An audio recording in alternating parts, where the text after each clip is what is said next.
Bonsoir et merci de recevoir ce 19h45 que j'ai la lourde responsabilité de présenter dans ces moments difficiles pour la nation nigérienne. Moments difficiles parce que le Niger, notre pays, est en deuil. Il vient de perdre un de ses grands-fils.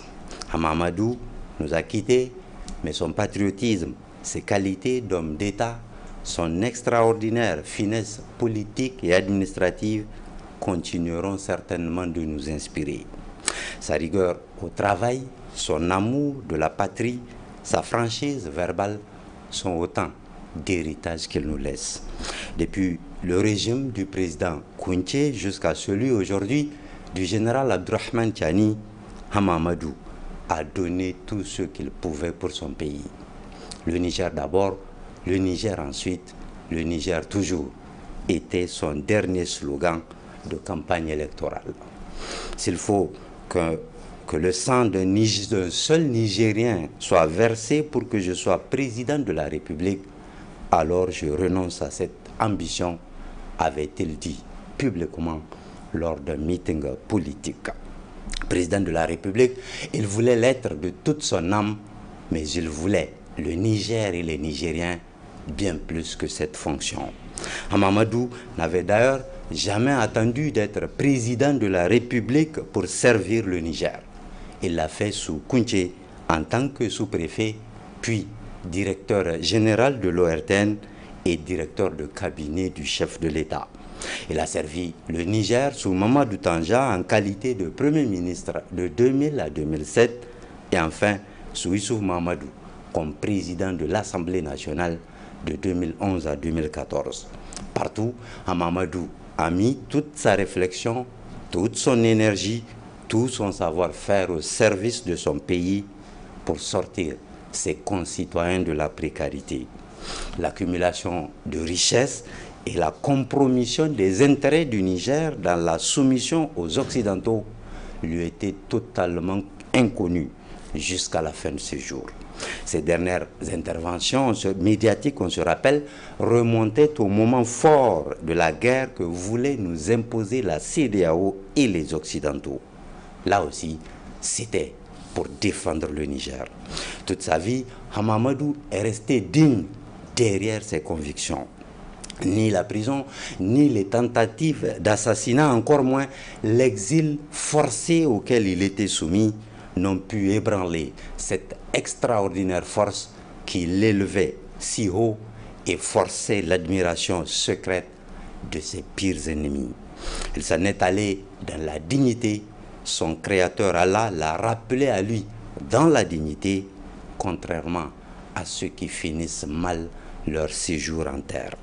Allez en paix, Monsieur le Président, le Niger ne vous oubliera jamais. Le Niger, justement, est en deuil depuis la nuit dernière avec le décès de Hama Amadou, ancien Premier ministre, ancien président de l'Assemblée nationale, figure politique incontestable et incontestée du Niger.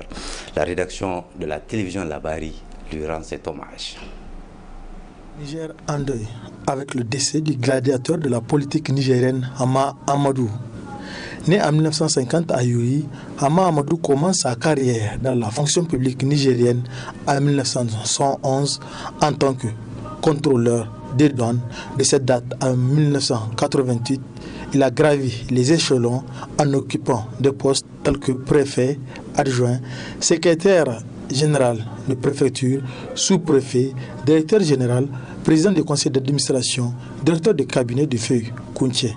Secrétaire général du parti MNSD Nassara, il a été d'abord élu député pour la première fois en 1993 et élu troisième vice-président de l'Assemblée nationale en 1994. Homme politique, Hama Amadou fut 2 fois Premier ministre, d'abord du 21 février 1995 au 27 janvier 1996 et du 1er janvier 2000 au 7 juin 2007, sous la couleur du parti MNSD Nassara, puis président de l'Assemblée nationale le 19 avril 2011 au 24 novembre 2014, cette fois-ci sous la bannière du parti Modenfa Lumana, Surnommé Hama Plus en raison de ses scarifications, le phénix de la politique nigérienne a été 2 fois candidat aux élections présidentielles. Le gladiateur de la politique nigérienne, Hama Amadou, est très actif dans le domaine politique, depuis le parti État jusqu'au multipartisme.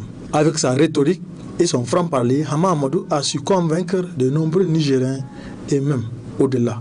Malgré sa ténacité et sa combativité, la maladie a pris le dessus sur lui en l'arrachant à sa famille, amis, camarades et compagnons de lutte. Le défunt a marqué l'histoire politique du Niger. Hama Amadou nous a quittés à l'âge de 114 ans, en laissant derrière lui 2 veuves, 3 enfants et des petits-enfants. Repose en paix, Hama Plus. Ainsi va la vie et tel est le destin de chaque être humain. Le 28 octobre, ce sera la rentrée académique, la rentrée scolaire des élèves, et cela sur l'ensemble du territoire national. Les acteurs du secteur éducatif s'activent pour cette rentrée 2024-2025. Toutes les conditions sont réunies, dit-on, pour une bonne rentrée. C'est ce qui ressort de ce constat de Ismaël Moumouni et Cheikh Bokisso. Après des mois de vacances, les élèves vont rebrousser le chemin de l'école le 28 octobre prochain, et cela sur l'ensemble du territoire national.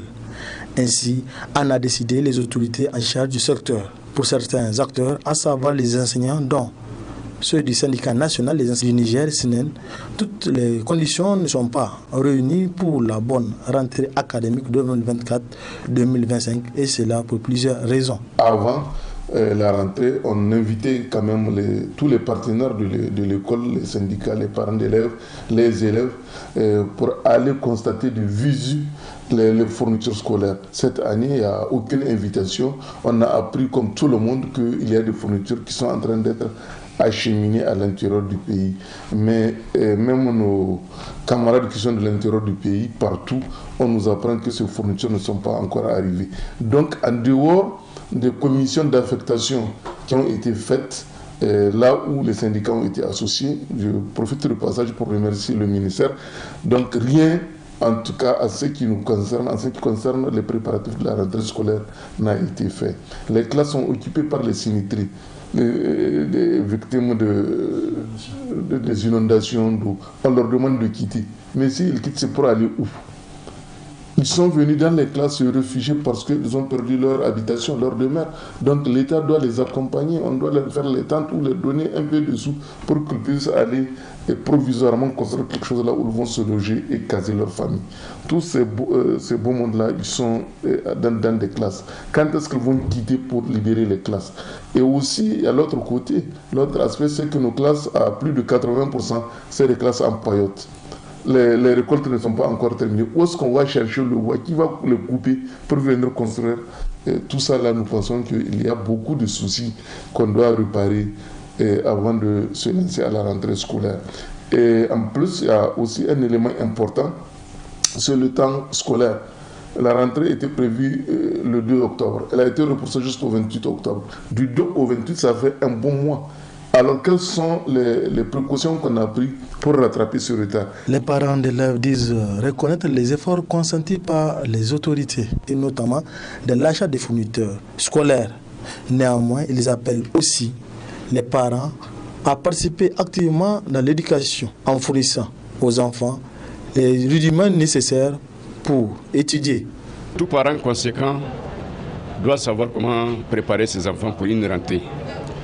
Nous avions eu les vacances et nous étions prêts, le gouvernement a reporté la rentrée du fait de conséquences des pluies qui ont été enregistrées assez abondamment cette année.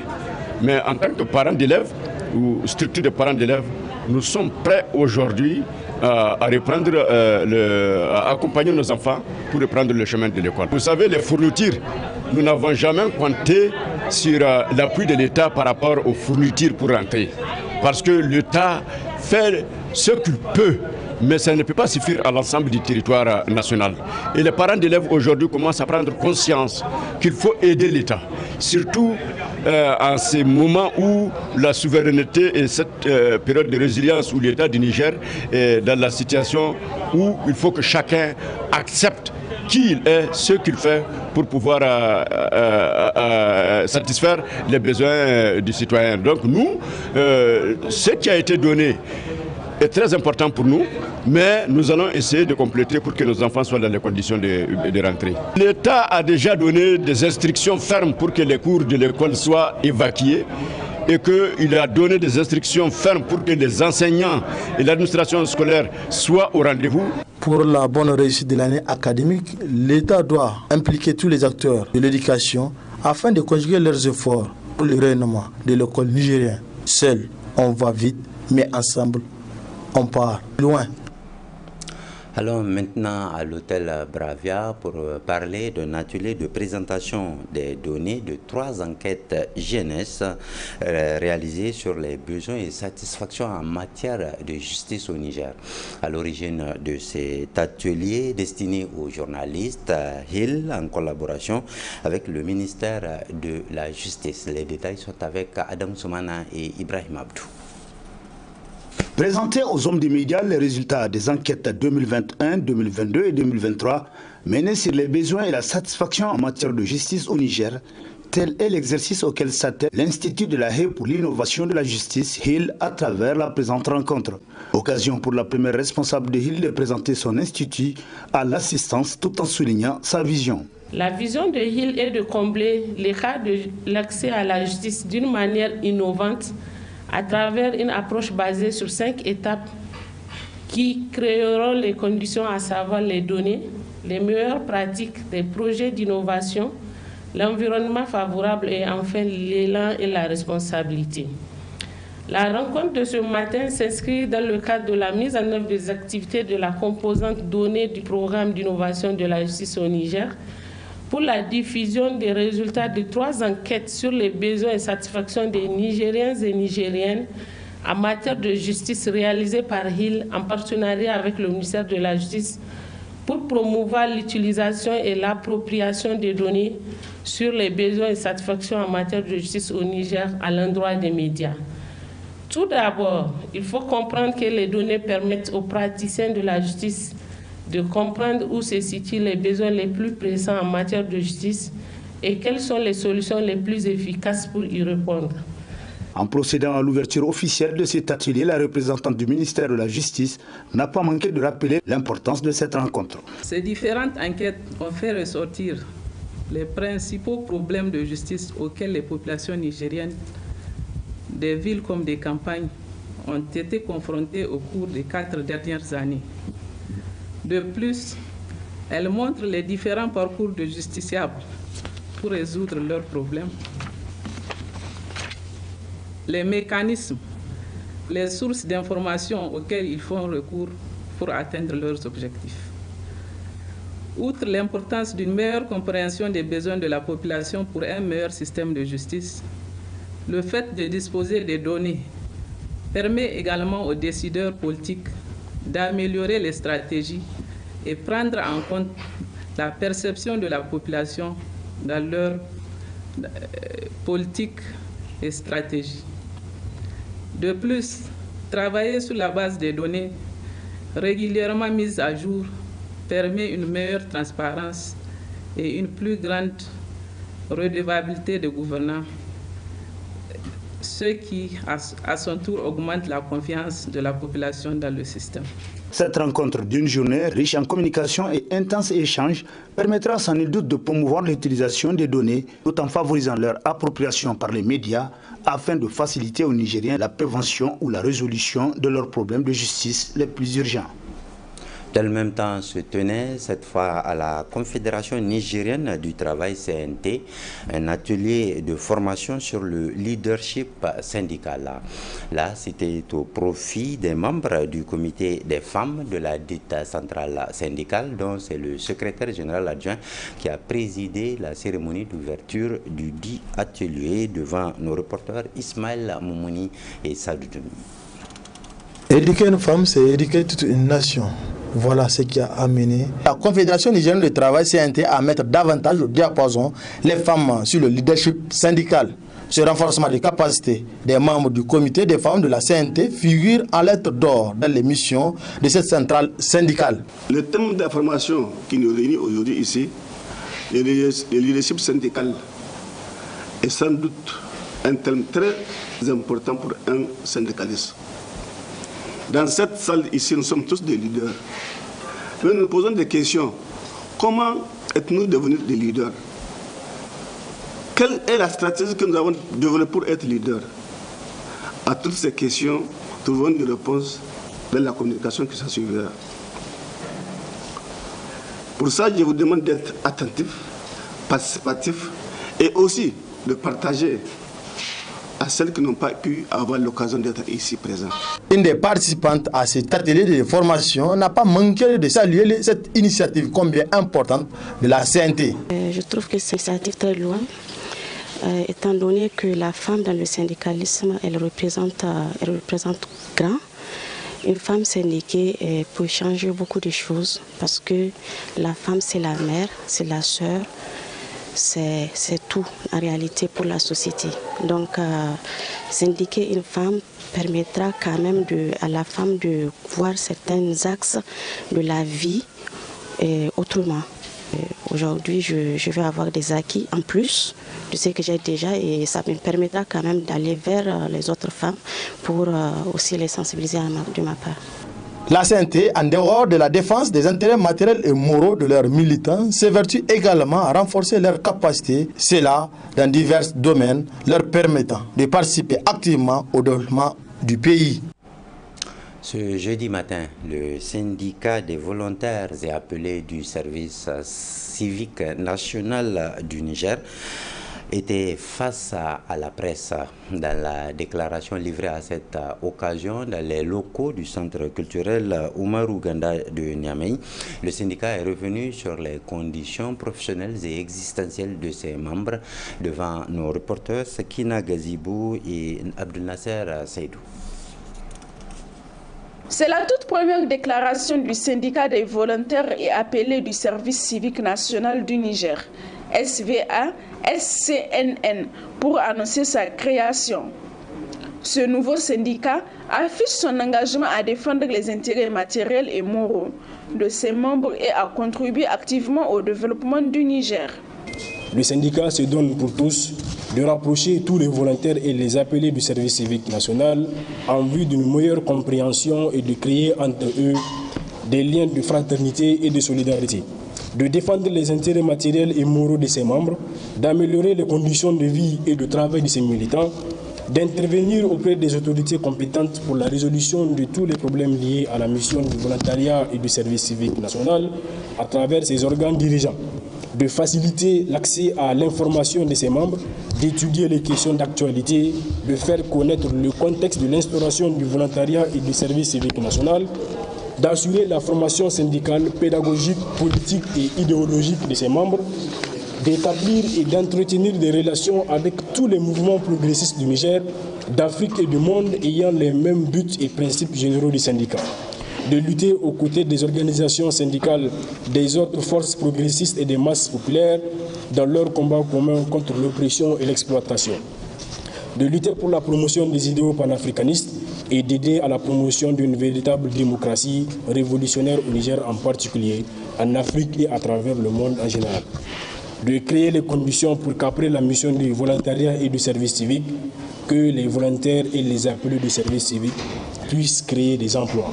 Face à ces défis, le SVA-SNN reste ouvert et prêt à collaborer avec les autorités compétentes pour trouver ensemble des solutions aux revendications des appelés des services civiques et volontaires. Le syndicat est anti-impérialiste, il ne s'adhère et ne s'affilie à aucun parti politique ou groupement confessionnel de quelque nature qu'il soit. Néanmoins, il se doit de prendre en position tous les problèmes politiques, économiques, sociaux et culturels du Niger en particulier, de l'Afrique et du monde en général. Le syndicat conclut en appelant à l'unité et à la coopération pour faire face aux défis communs, mais aussi pour garantir un avenir meilleur pour tous les volontaires et appelés du Niger et au-delà pour l'ensemble des Nigériens. Parlons santé pour clore ce journal à l'occasion de la célébration de la journée mondiale de lutte contre la poliomyélite. La Commission nationale Polio Plus Niger a organisé ce jeudi matin une rencontre d'échange. Laquelle rencontre se propose de mettre fin à la poliomyélite dans notre pays. Détail avec Asma Oussaidou et Halidou Bourema. Sensibiliser le public sur la poliomyélite et ses conséquences, promouvoir les campagnes de vaccination et les initiatives de santé publique, mobiliser les acteurs communautaires et les décideurs autour de la lutte contre la poliomyélite, évaluer les progrès réalisés et les défis à surmonter dans la lutte contre cette maladie, tels sont les objectifs spécifiques visés par la Commission nationale Polio Plus Niger à travers la célébration de la journée mondiale de lutte contre la polio prévue ce jeudi 24 octobre 2024. À ce jour, depuis le début de l'année, le Niger a enregistré 26 cas de poliovirus. Nous devons, en complément de cette analyse présentée, reconnaître le défi persistant que représente la variante du poliovirus de type 2 et il est impératif de parvenir à interrompre sa transmission au Niger. La coordination transfrontalière avec les pays voisins, notamment ceux du bassin du lac Tchad, est un levier essentiel pour atteindre cet objectif. À mesure que nous progressons, il devient urgent de renforcer davantage cette collaboration afin d'assurer une réponse efficace et concertée. Un engagement politique fort et essentiel à la lutte contre la poliomyélite. Reconnaissant le besoin urgent d'une collaboration renouvelée, en particulier le long de frontières, les chefs de gouvernement, l'OMS, l'UNICEF et d'autres partenaires de l'initiative et hors initiative comme l'OIM et HCR ont uni leurs forces en juillet et août 2024 pour élaborer un plan de coordination visant à éradiquer la poliomyélite dans les pays susmentionnés. Chaque 24 octobre, et le Rotary et ses partenaires, je parle ici de l'OMS, l'UNICEF, Gavi, Bill et Melinda Gates, célèbrent cette journée pour mobiliser les États à continuer l'éradication de la polio. Parce que le but, c'est quoi? Le Niger est exempt de virus sauvage depuis 2012. Et la zone Afrique, depuis 2020, elle a été certifiée sans virus sauvage. Mais comme le virus est en circulation, nous ne devons pas baisser la garde. Parce que tant qu'il y a un cas dans le monde, c'est que nos enfants sont en danger. Et tant que nous ne continuons pas la sensibilisation, la mobilisation, on risque de baisser la garde et l'épidémie va encore reprendre. Vous imaginez, dans les années 88, il y avait 350 000 cas par an. Aujourd'hui, nous sommes à une dizaine de cas. Et le virus sauvage, c'est dans 2 pays seulement. Aujourd'hui, c'est l'Afghanistan et le Pakistan qui enregistrent encore des virus sauvages. Donc voilà pourquoi nous célébrons cette journée, nous célébrons le travail qui a été accompli par les Rotariens et les partenaires. Une initiative saluée par le représentant du ministère de la Santé publique. L'État nigérien tient à remercier tous les partenaires techniques et financiers qui l'accompagnent dans le processus mondial d'éradication de la poliomyélite. Nos remerciements vont également à l'endroit de la société civile qui s'active de jour comme de nuit pour s'assurer que la polio soit un lointain souvenir au niveau de nos États. Notre pensée positive va également à l'endroit des pédiatres.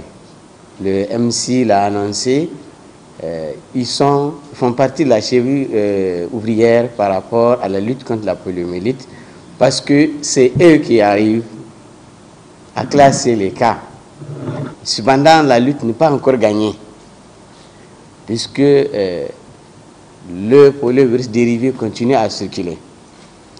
À cet égard, nous devrons redoubler davantage d'efforts parce que la variole a déjà été vaincue, ça veut dire que c'est possible. Alors comme c'est possible, j'inviterai tout le monde, les hommes des médias, l'administration, les partenaires, la société civile, à faire du mieux que nous puissions pour que, comme je l'ai annoncé tout à l'heure, la polio soit un lointain souvenir au Niger et partout ailleurs au monde. À noter qu'au cours de cette journée de lutte contre la poliomyélite organisée par Rotary International avec l'appui de ses partenaires, plusieurs panels seront animés par des éminents conférenciers sur la thématique. En attendant, le programme se poursuit. Bonne soirée et à très bientôt, Inch'Allah.